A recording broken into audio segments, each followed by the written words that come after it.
নমস্কার বন্ধুরা, পিঙ্কি কিচেনে সবাইকে স্বাগত জানাচ্ছি নতুন একটা রেসিপির জন্য। আজকে আমি এঁচড় নিয়েছি আর এখানে ছোলার ডাল নিয়েছি। ছোলার ডালটাকে আমি আধ ঘন্টা আগে ভিজিয়ে রাখলাম আর এখানে দুটো সিটি দিয়ে নিলাম।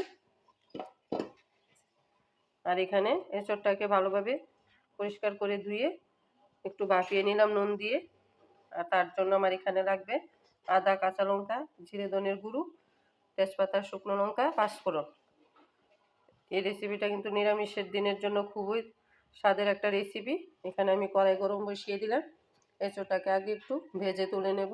দিয়ে দিচ্ছি কড়াইতে তেল। কড়াইতে দিয়ে দিলাম সর্ষের তেল। তেল গরম হয়ে গেছে, এঁচড়টা দিয়ে দিচ্ছি।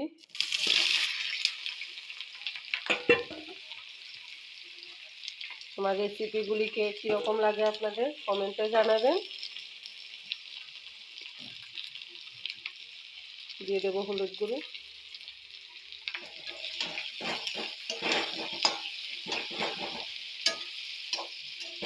এঁচড় যদি এইভাবে একবার ছোলার ডাল দিয়ে খেয়ে থাকেন তাহলে বারবার খেতে ইচ্ছে করবে।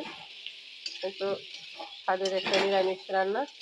এঁচড় আমরা অনেকভাবেই খেয়ে থাকি। এই রেসিপিটাও প্লিজ একবার ট্রাই করে দেখবেন। দেখুন বন্ধুরা, একটু নুনও দিয়ে দিলাম।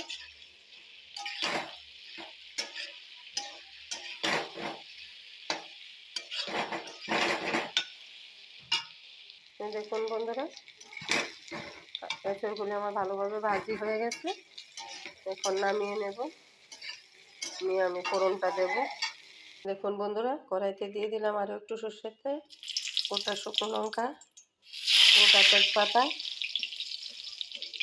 2-3 সেকেন্ড নাড়াচাড়া করে একটু লাল করে ভেজে নেব। তারপর দিয়ে দেব ফোড়নের জন্য পাঁচফোড়ন। আর এখানে মশলার জন্য আদা, জিরের গুঁড়ো, ধনের গুঁড়ো, হলুদ গুঁড়ো, কাঁচা লঙ্কা, একটু চিনি, সব মশলাগুলি মৌরি বাটা একসাথে নিয়ে নিলাম। দিয়ে দেব।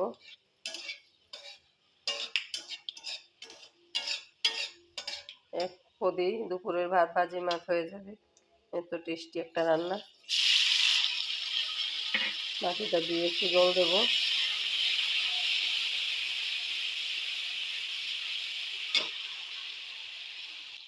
মশলাটা একটু কষানোর পর এঁচড়টা দিয়ে মশলাটার সাথে ভালোভাবে কষিয়ে নেব। ঠাকুরের ভোগও ইচ্ছে করলে দিতে পারেন এইভাবে রান্না করে।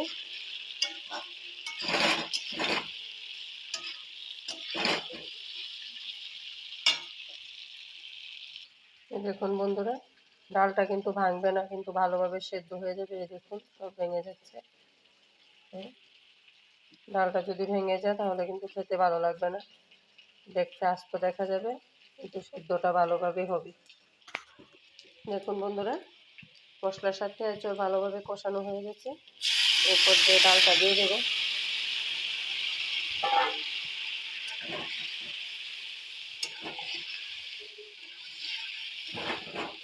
ইচ্ছে করলে একটু ঘি দিতে পারেন, আমি দেবো না। ঘি দিলেও খেতে ভালো লাগবে। আর একটু ধনেপাতা কুচি ছড়িয়ে দিয়ে নামিয়ে নেব। ঝাল মিষ্টিটা যে যেরকম খেতে পছন্দ করে সেভাবে খেতে পারেন। আর এরকম একটা সবজি কিন্তু পোলাও, ভাত, রুটি সব কিছুর সাথেই খুব ভালো লাগে।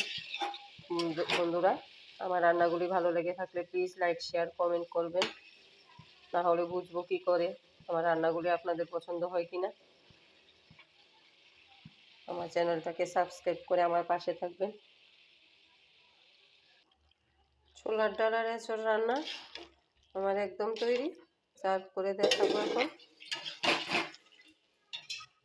দেখুন বন্ধুরা, ছোলার এঁচড় দিয়ে রান্নাটা, নিরামিষ রান্নাটা কীরকম লাগলো।